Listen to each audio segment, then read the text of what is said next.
Good morning, everyone. Before I get started on why we're here, as I look out into the crowd, I just wish that the families of gun violence in this city got this much attention, because that's who really deserves the amount of attention that we're giving to this particular incident. So this morning, I come to you not only as the superintendent of the Chicago Police Department, but also as a black man who spent his entire life living in the city of Chicago. I know the racial divide that exists here. I know how hard it's been for our city and our nation to come together. And I also know the disparities, and I know the history. This announcement today recognizes that Empire actor Jussie Smollett took advantage of the pain and anger of racism to promote his career. I'm left hanging my head and asking why. Why would anyone, especially an African-American man, use the symbolism of a noose to make false accusations? How could someone look at the hatred and suffering associated with that symbol and see an opportunity to manipulate that symbol to further his own public profile? How can an individual who's been embraced by the city of Chicago turn around and slap everyone in this city in the face by making these false claims? Bogus police reports cause real harm. They do harm to every legitimate victim who's in need of support by police and investigators, as well as the citizens of this city. Chicago hosts one of the largest pride parades in the world, and we're proud of that as a police department and also as a city. We do not, nor will we ever tolerate hate in our city, whether that hate is based on an individual's sexual orientation, race, or anything else. So I'm offended by what's happened, and I'm also angry. I love the city of Chicago and the Chicago Police Department, warts and all. But this publicity stunt was a scar that Chicago didn't earn and certainly didn't deserve. To make things worse, the accusations within this phony attack received national attention for weeks. Celebrities, news commentators, and even presidential candidates weighed in on something that was choreographed by an actor.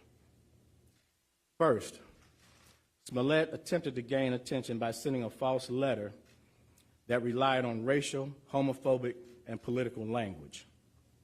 When that didn't work, Smollett paid $3,500 to stage this attack and drag Chicago's reputation through the mud in the process.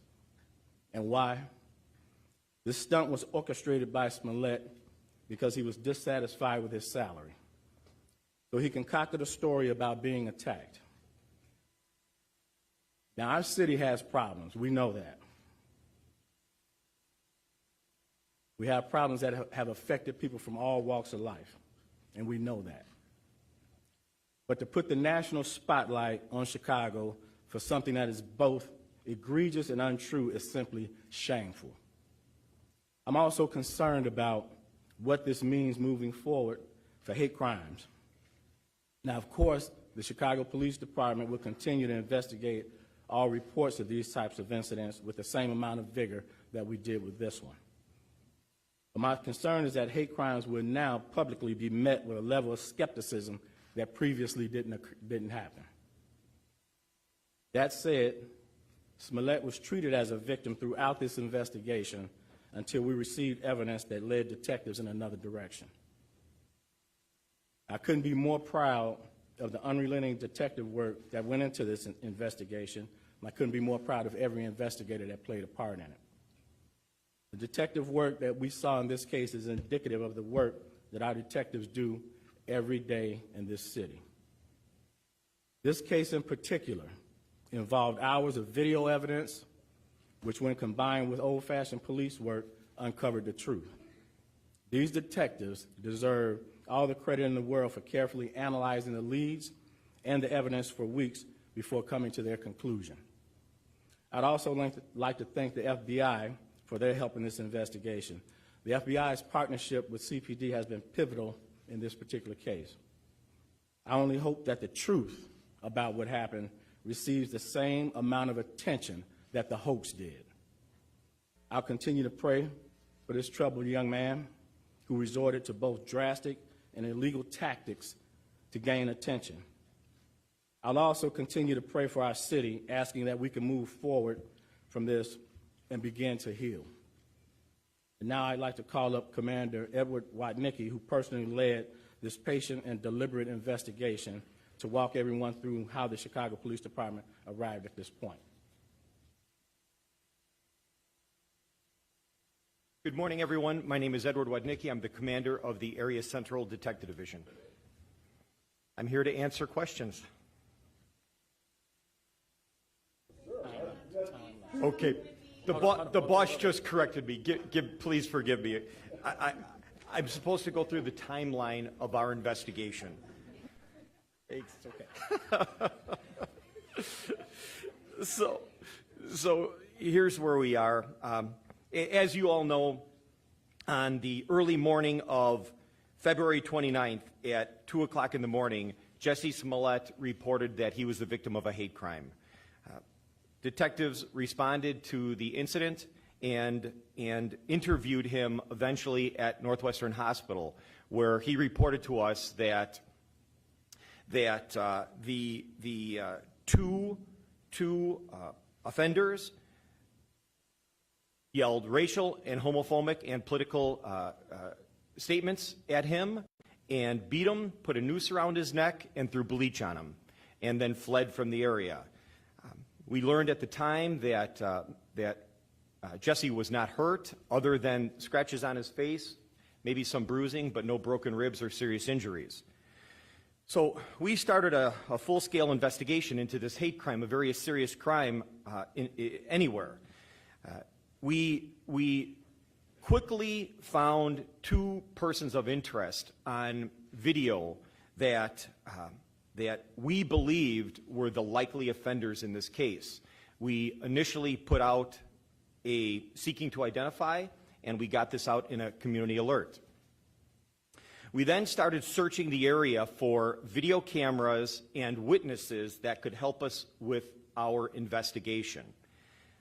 During that time frame, we interviewed over 100 individuals in a canvass of the area and a follow-up canvass as our investigation expanded. We located approximately 35 of our Chicago Police pod cameras in the area and in the areas that we determined these two persons of interest fled. We additionally found over 20 private sector cameras, and I got to say that was super useful in this investigation. The city came together to investigate and help the police with this crime. It was because of these pod cameras, our investment into technology in the city of Chicago, and the great assistance from the community in giving us those other cameras that led us to a really solid timeline of where our two persons of interest went. So in short, we were able to track them initially forward. So after the crime, we were able to see that they fled in a particular direction and eventually got into a cab. Our investigators located that cab, interviewed the cab driver, got some video out of that cab, followed that cab using all of these surveillance cameras that are located throughout the city, the pod cameras, to an area up on the north side where they abruptly stopped the cab, got out, and walked on foot. Again, the community came together to provide us with security footage from their private cameras. So at that point, we then started tracking these two persons of interest backwards to where they came from. So we followed them walking around and eventually back to where they had gotten out of a cab. So that was another individual that we had to interview, and another individual where we sought video. We continued to track that cab back to the point where the cab was tracked down by our two persons of interest in a rideshare car. We then followed up on the rideshare, and that was the lead that we needed in order to identify the two persons of interest. At that point, we had a real good timeline of where these two people went. We were able to put a name to both of these individuals, and it was at that time that we started looking at where they went right after this event. We tracked them to going to O'Hare Airport and jumping on a flight to Nigeria. Our investigation led us to determine that they had purchased a round-trip ticket with them returning to Chicago on the 13th, so approximately 2 weeks after the incident. So that gave us a couple of weeks to try to continue to follow up on any investigative lead that would help us try to determine what happened in this incident. So while we were waiting for them to return, we executed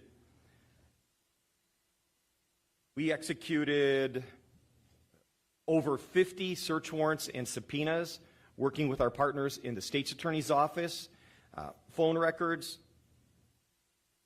social media records, and records on individuals to help us illuminate the likely facts that occurred in this event.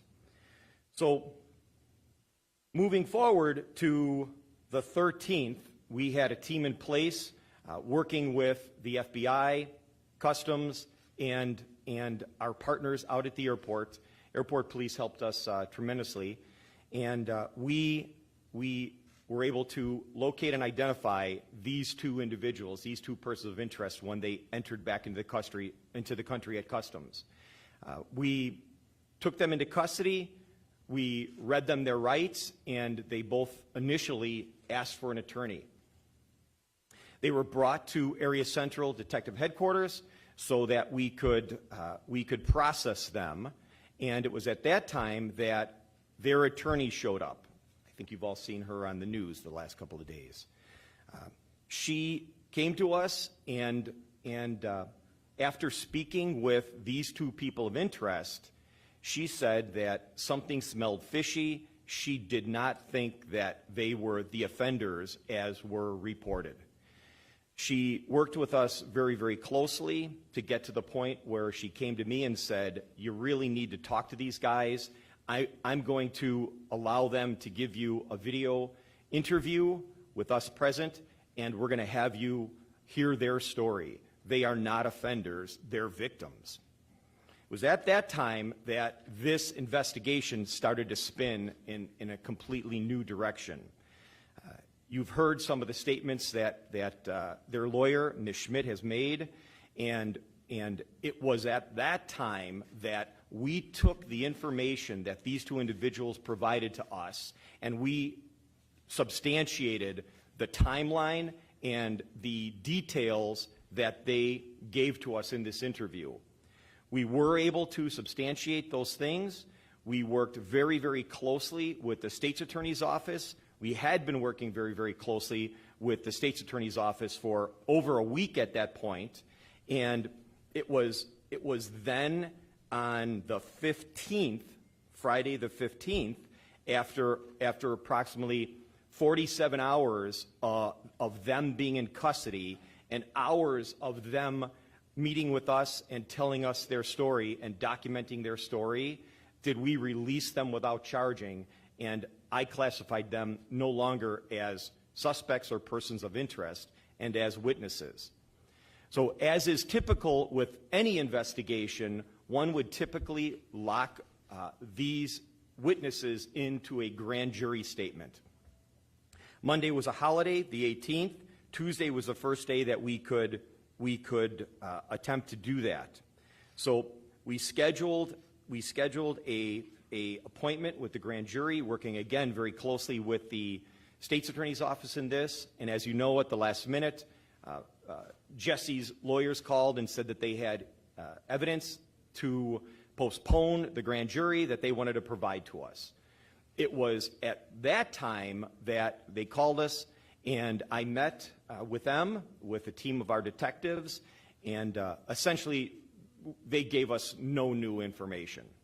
So I reported that back to the state's attorney's office, and it was at that time that we locked in both of these witnesses to the grand jury.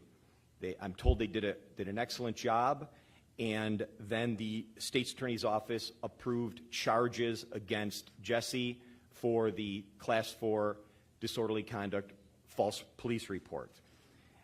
We met with Jussie's attorneys, and we arranged for him to turn himself in, and as you all know, he turned himself in at 5 o'clock this morning in the 1st District in Chicago. Today at 1:30, Jussie will be going in front of a bond court judge, and the bond court hearing will be conducted at 26th in California.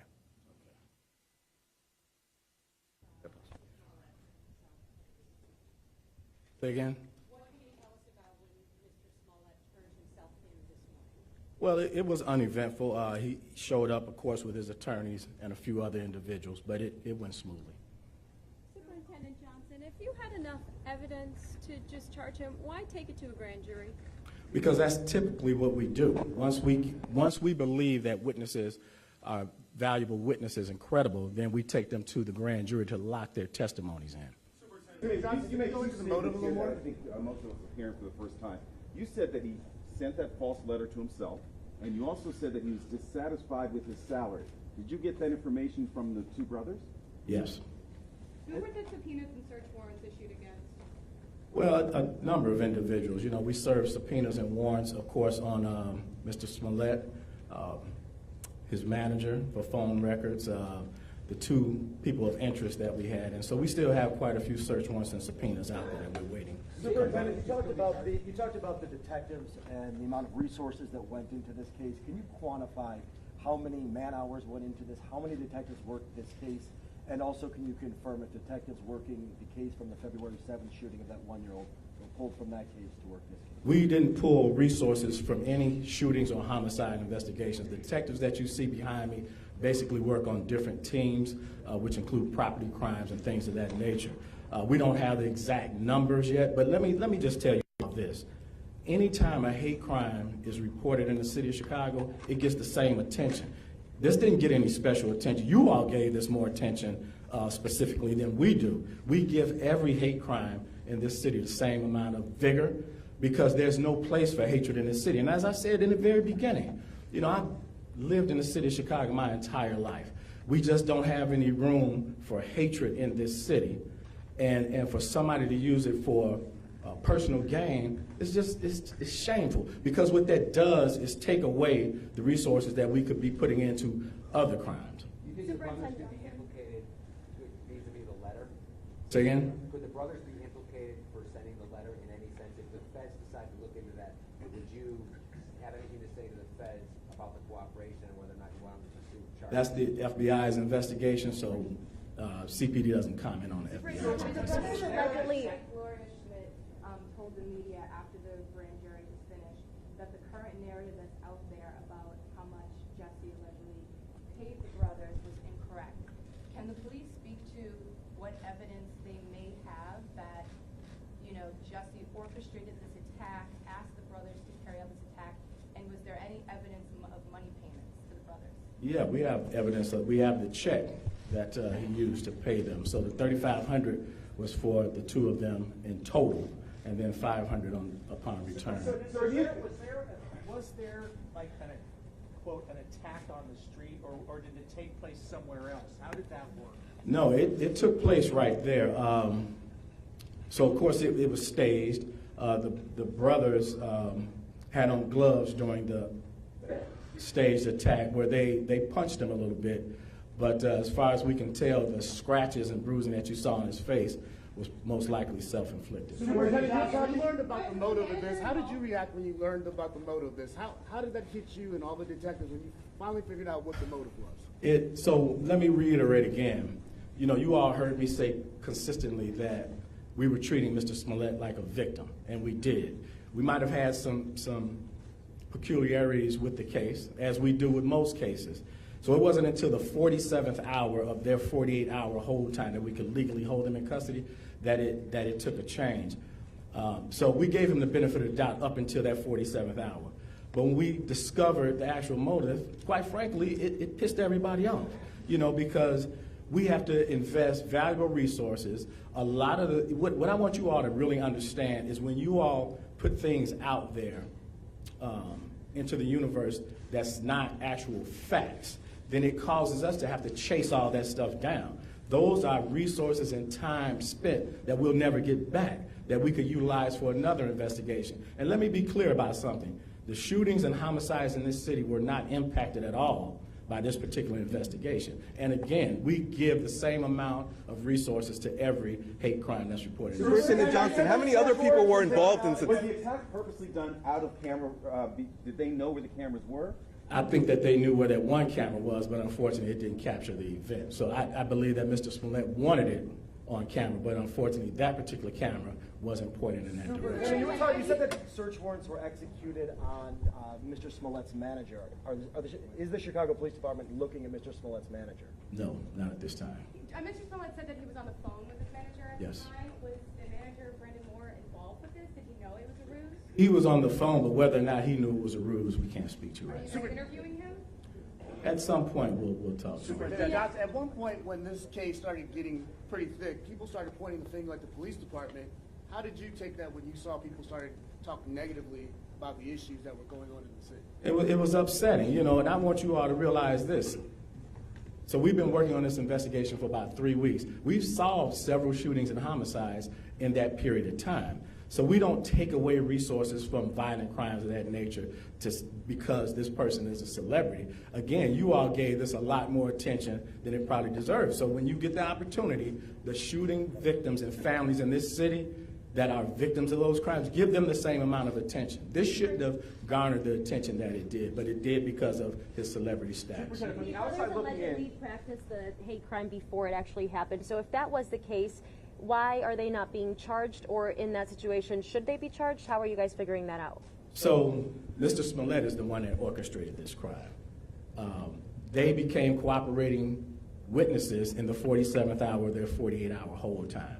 So now they are witnesses to what he did. So he has to be accountable for what he did. He orchestrated this. Does being accountable mean he should have to pay all the money back that was invested in this massive investigation? Well, I think that's a subject for another day, but of course, it's because of what he did that we had to invest all these resources. Superintendent, did Kim Fox... Statements while in custody? Is he still maintaining his innocence? He hasn't made any statements at this time.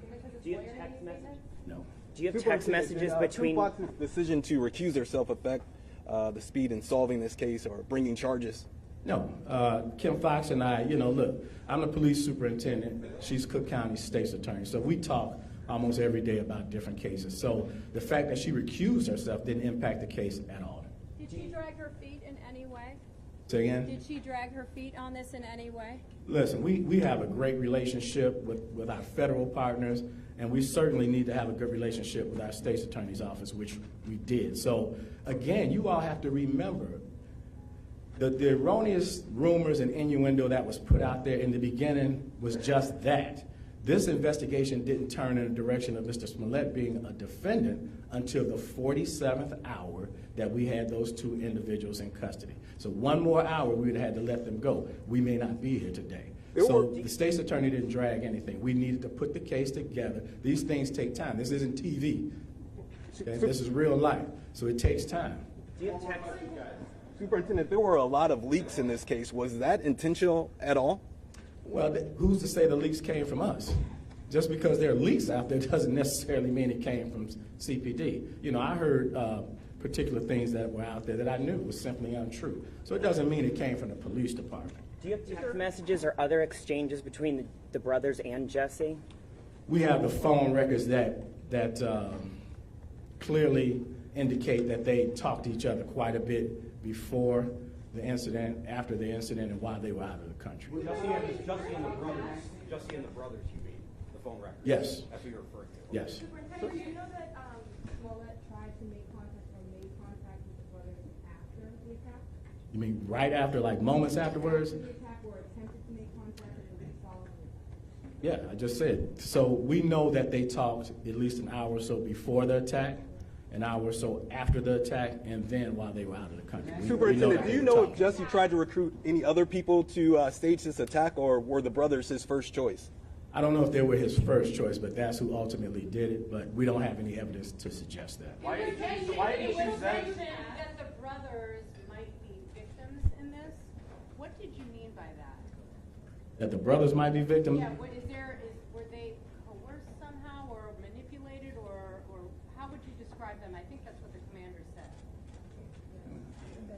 Yeah, boss, I think that, I think the fact that this was staged and that Jussie hired these two guys to stage this for his benefit and then spin this into a criminal investigation put them in a really tough spot as well, to the point where now they were arrested for a hate crime, and only because of just the incredible work by the entire team did we get to the point where we were able to get the truth from them, and now we are where we are today. Commander, why did Smollett hire those two brothers? I mean, can you describe like what their relationship was, like how close they were, Smollett was with those two brothers? Yeah. So one of the brothers worked on Empire, so they had a relationship, an association. So he probably knew that he needed somebody with some bulk, and he knew them. They had a previous relationship, so that's probably the only reason he chose them. Sir, how quickly did you see Jussie's interview on Good Morning America?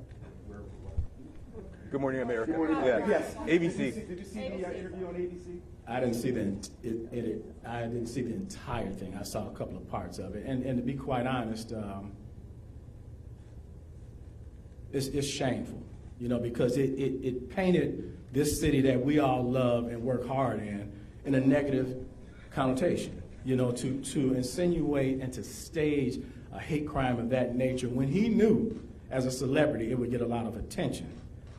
It's just despicable. You know, it makes you wonder what's going through someone's mind to do something like that. So yeah, I saw a couple of parts of it, and I was angered by it, to be quite honest. How quickly did you all know that this? They took a ride share to the crime, or on their way to the crime. Then they took a regular yellow cab afterwards. Yeah. If it wasn't for the ride share, which you have a profile for it and has your identity, would you guys been able to figure out who these guys were? Well, you know what, that certainly helped, and you know, their account information on that really pinpointed who they were. But who's to say whether or not we would have or not? You know, let me tell you this. These individuals you see standing behind me, the detectives in Chicago, in my opinion, are probably some of the best detectives in this country. So I have no doubt that they would have gotten to the bottom of this. You know, is that? Okay. So how yeah, that's last call.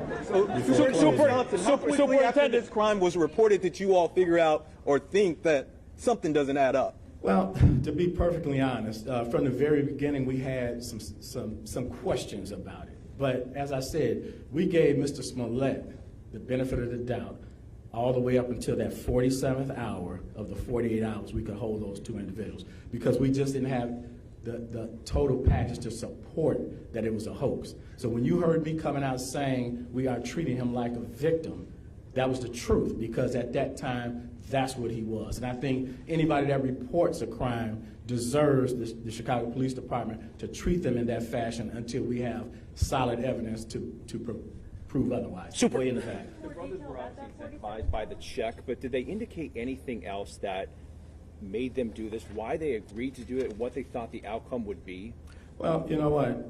They did it because of the financial aspect of it. Now, whether or not they knew the whole thing would go the way that it did, and I can tell you all with 100% certainty, the way that they carried this out, there was never a thought in their mind that we would be able to track them down, because these detectives, they put in intense work and just great work, and I cannot say how incredibly proud I am of them for the work that they put into it. But that's just an example of the work that they do every day that just goes unreported because it doesn't get the media attention that this particular case got. But it was financial, guys. Superintendent, so the one... Does the Good Morning America play any role in the investigation in that Jussie essentially identified who these brothers were?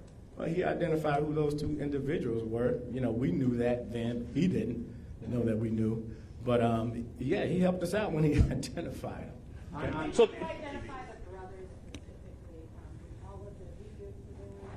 When was it in the investigation when you realized their names and who they were? Was it when you tracked? That was after the rideshare? rideshare account, yes. So what day was that? Where was that? Remember what day it was. Probably about a week later. Superintendent, the one piece of evidence then just confirming that he wanted was not found on camera, the roughhousing, the minor, the stage beating. It's not on camera anyway. That was the one piece. We have about, I would say about 2 hours of footage back and forth, and those few minutes were not on. You meant... Say again? We don't know. Yeah. Okay. Thank you all. More detail about the 47th hour? Just to... Say again? Can you go into a little bit more detail about what it was in the 47th hour that...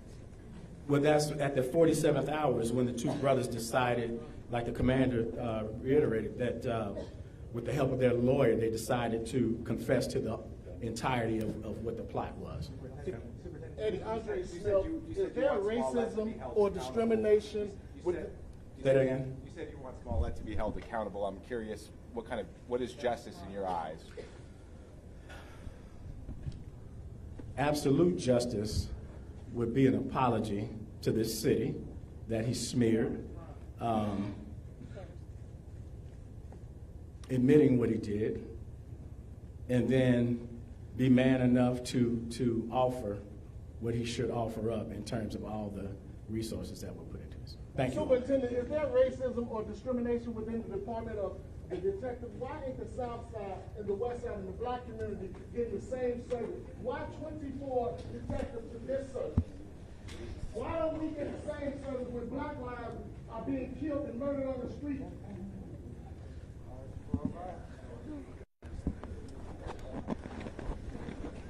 Anthony.